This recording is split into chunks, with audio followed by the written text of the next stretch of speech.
Guys, ang aming ulam ngayon, ayan, gagawa ako ng tinapa na may kamuti. Ayan. Ayan ang ilalagay ko, guys. At saka yun, manok na prito ni Bunso. Saka itong gulay. Gigisa natin yan, guys, dito sa tinapa.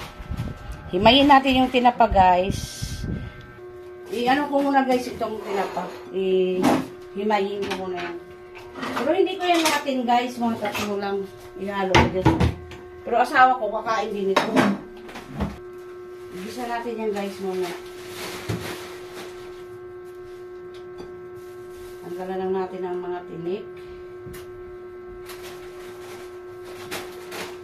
Si Bunso, baka kakain din yung paggusto niya. Igisa natin mamaya yung ulo para magkalasa.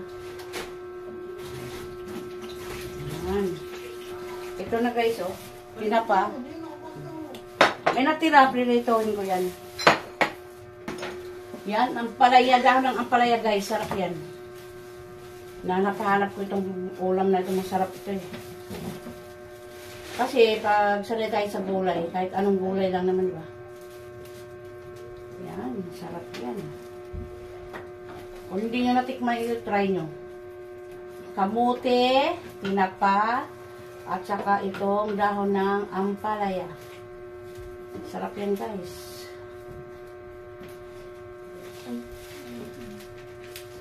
Nasawa na ako sa munggo, kaya ibahin ko naman yung ano ko.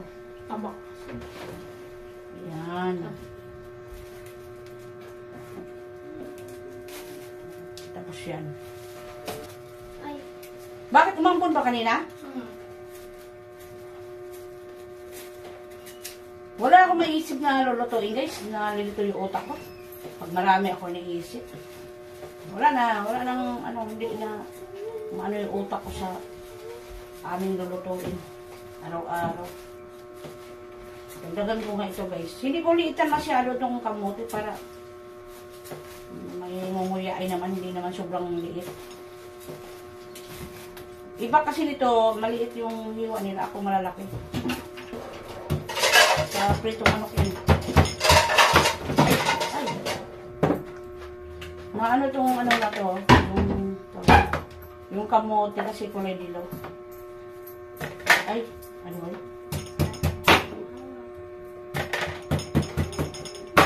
Yan.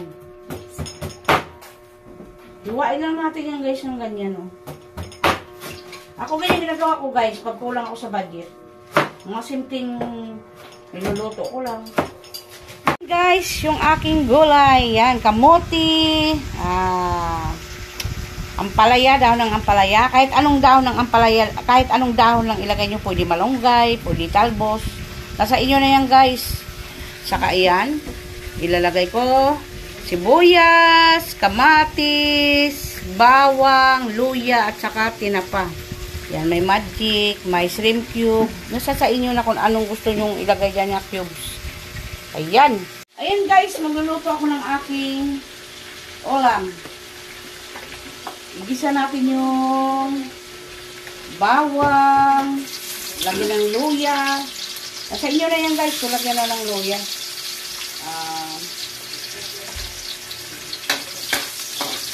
Kamatis. Yan, kamatis. Diba? Ganyan lang yan, guys. O, diba? Saka sibuyas. Yan. Luto-luto tayo, guys. Natin yung recipe. Sunod natin yung kamote na hinihiwa ko.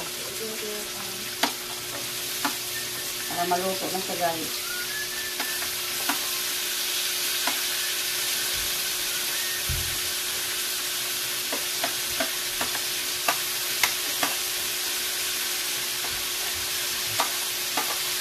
Ayan siya, guys.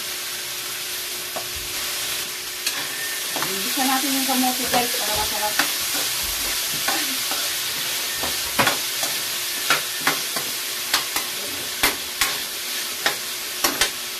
Ganyan yung aking ginagawa yan, guys.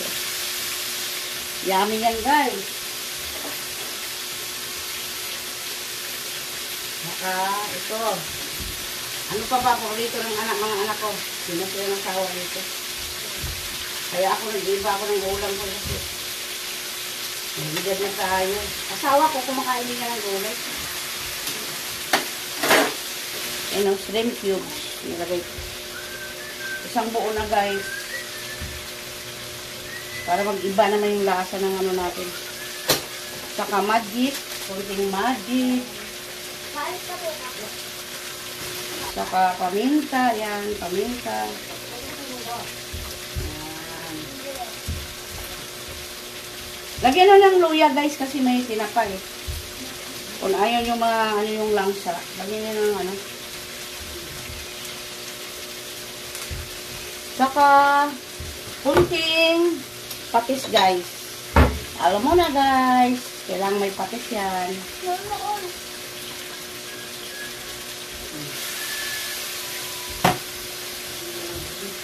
Para rin siyang munggo pag ginisa mo kasi kaiba lang ito.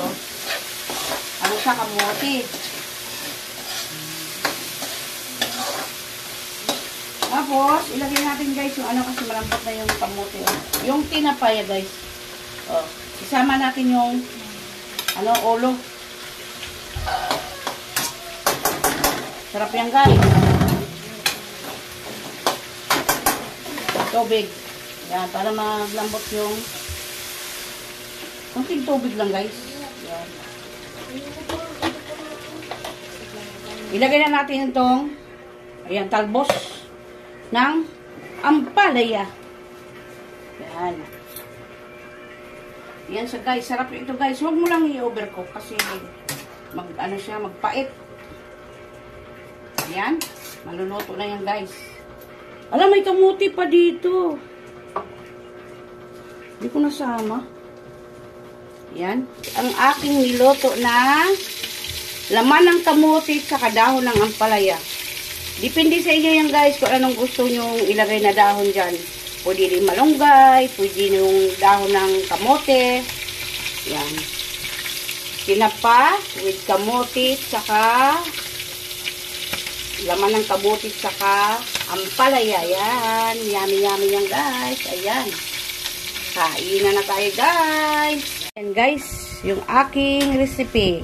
Laman ng kamote, tinapa with ampalaya. Yan, yummy yan guys. Ayan.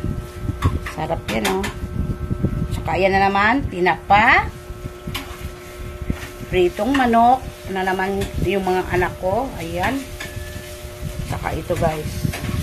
Hanggang dito na lang tayo guys. Kainan na tayo. Thank you so much sa mga support nyo sa amin guys. God bless.